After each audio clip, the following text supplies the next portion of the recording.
Bonjour, j'ai trouvé la foi et j'ai réussi à me lever à 7 h. Avant de partir, 7 h, c'était presque la grasse matinée pour moi. Maintenant, c'est dur, mais c'est pour la bonne cause. Car ce matin, je retourne au Tara Park m'entraîner. À 7 h, il fait encore pas trop chaud, même si le soleil là, cogne déjà très fort, mais ça va encore. Je n'y ai pas été hier parce que j'étais complètement courbaturé. Et oui, c'est ça, quand on arrête le sport pendant trop longtemps, après, la reprise, c'est particulièrement difficile. Au programme, donc aujourd'hui, une petite séance matinale pour bien se réveiller. Et puis j'ai également un truc à déballer aujourd'hui. Ça, je ne vous le montrerai pas. Ça fera l'objet d'une vidéo spéciale. Je croise les doigts qui devrait sortir dans pas très longtemps, si tout se passe bien.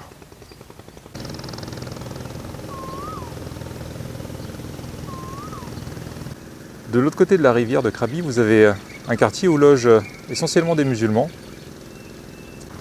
Et vous voyez, dès le matin, les longtails qui font la navette pour amener les habitants de ce quartier de l'autre côté de la rivière pour travailler.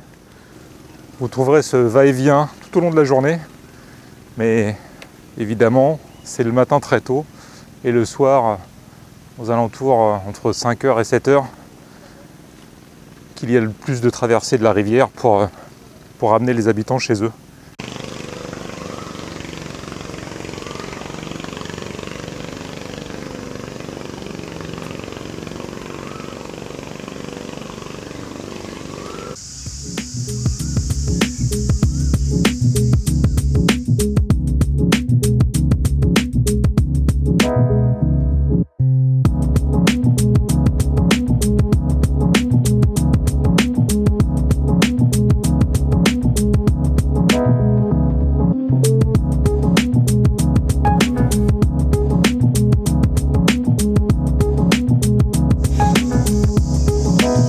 Tout me semble si difficile.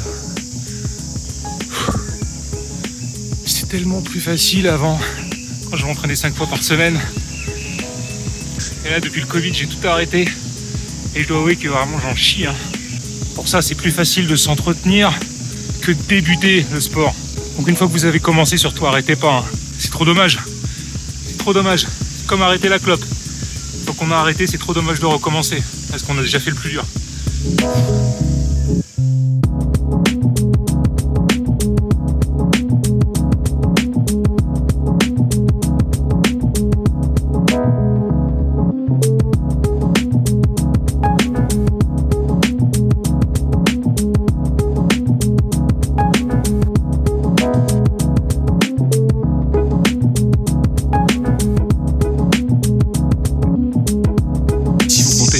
Des tractions en Thaïlande, prenez des gants antidérapants parce que vous êtes vite trempé, et alors tenir la barre avec les mains trempées, c'est quasiment impossible. J'en ai ramené une paire, j'ai pas pensé à les prendre.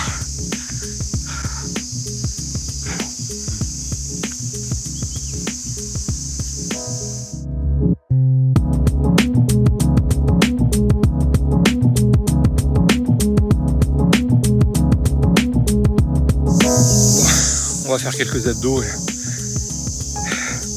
un peu de corde à sauter, on rentre, basta. Oh putain, c'est dur. Ouh.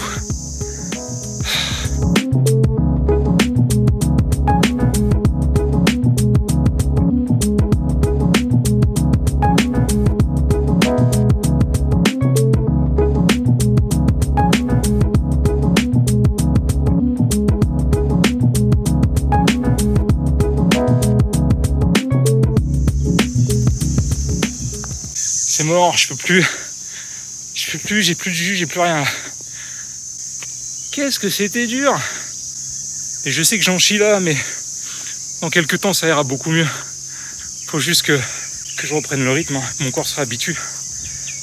Puis je sais surtout que dans 1 heure, après avoir pris une douche et assis devant un café, je me sentirai super bien.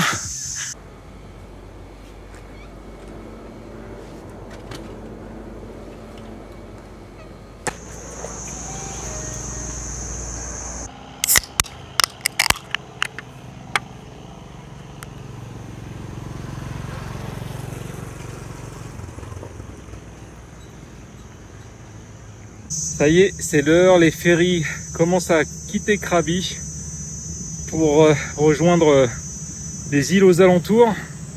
Krabi, c'est un peu le hub du sud de la Thaïlande pour rejoindre certaines îles. De Krabi, vous pouvez aller à Phuket, Koh Phi Phi ou Koh Lanta par exemple.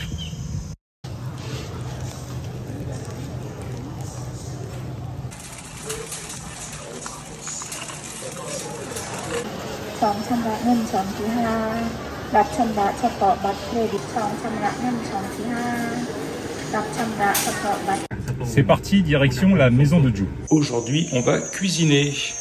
On va faire des desserts. Un gâteau au chocolat et une tarte aux pommes pour Ju et sa famille. Je vous présente la maison où vivent Ju, sa sœur et son père. C'est une maison traditionnelle en bois construite sur pilotis. En cas d'inondation, l'eau ne rentre pas à l'intérieur et la famille profite du grand espace ombragé et ventilé situé sous la maison. D'ailleurs, c'est là que tout se passe. La partie supérieure ne sert finalement qu'à y dormir. J'aime beaucoup cet endroit, c'est calme, joli et parfaitement apaisant. Bonjour, nouvelle journée à Krabi et il fait encore très très beau pourvu que ça dure. J'ai passé une partie de ma journée hier dans la maison où vivent le père de Ju et sa sœur, qui au passage est une maison absolument magnifique. Je la trouve vraiment très très belle. J'ai passé l'après-midi là-bas et une partie de la soirée, ils m'ont invité à manger avec eux midi et le soir et je leur ai cuisiné quelque chose. Je leur ai fait 2 desserts. Des desserts très simples, hein, quasiment inratables. Un fondant au chocolat et une tarte aux pommes. Voilà. La tarte aux pommes, franchement, je la maîtrise sur le bout des doigts. Eh bien, figurez-vous que ce fut un terrible échec. Je sais pas si c'était à cause des ingrédients du four, qui est un tout petit four électrique. Très difficile à réussir la cuisson dans ce genre de petit four. Ou du cuistot, peut-être ma faute. Hein. Et ben c'était, bon, c'était pas immangeable, hein, mais le fondant il n'était pas fondant. Trop cuit. La tarte pas assez cuite et cramée dessus. Grosse déception pour ma part. Je ne suis pas habitué à louper ces recettes. Bon, ils ont été adorables. Hein. Ils ont mangé des 2 et m'ont dit que c'était très bon. Et je sais que c'était foiré.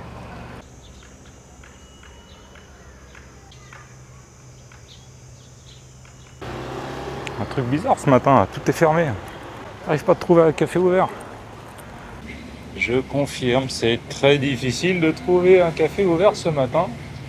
Et ceux que j'ai trouvés ne m'inspiraient pas grand-chose. On va continuer les investigations.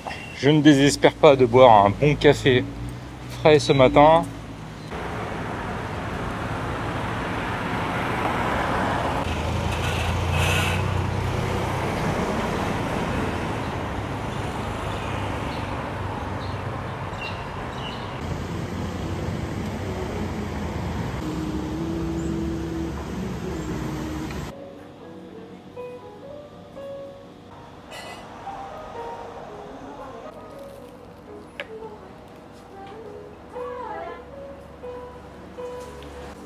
Ce milkshake est délicieux. On dirait presque une glace. Regardez. Milkshake banane.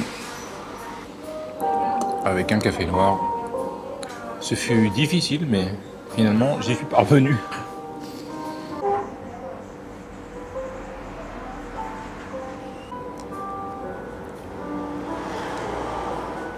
Bon, après avoir galéré pour trouver le café, finalement j'en ai trouvé un qui doit être à 150 mètres de la guest house.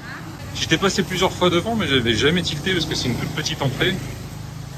Et en fait, il est très bien ce café. Très cosy, très calme. Le milkshake était excellent. Ah, j'ai mangé pour la journée là, avec le milkshake banane. Bon, aujourd'hui, je dois déballer mon secret. Pas au sens figuré, hein, au sens propre. Il faut vraiment que je déballe, mais je peux pas vous en parler encore. On n'est pas encore arrivé à la révélation. Il me reste encore certaines choses à régler. J'ai fini le déballage. Tout fonctionne. Il y a juste 2-3 petits trucs qu'il faut que je règle. Mais sinon, dans l'ensemble, ça le fait.